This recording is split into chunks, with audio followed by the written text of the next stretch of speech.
Welcome to Kenton's videos. Enjoy the video. You start by checking compatibility and updates because they directly reduce lag and improve stability. Once done, enable Bluetooth on your PC or console and put the headset into pairing mode. Make the first connection now, watch for codec negotiation and a stable link icon.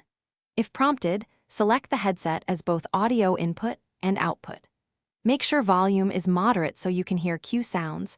Pairing correctly here prevents issues later.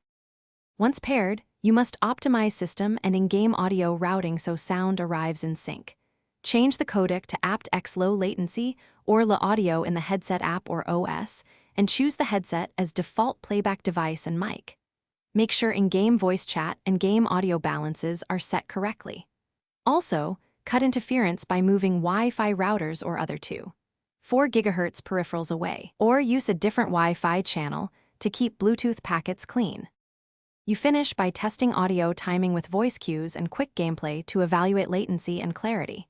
If you detect lag or dropouts, try the manufacturer USB dongle. This often forces a low latency link, then retest. Make small EQ and mic gain tweaks to improve clarity. If problems persist, reboot headset and host device to clear Bluetooth stacks.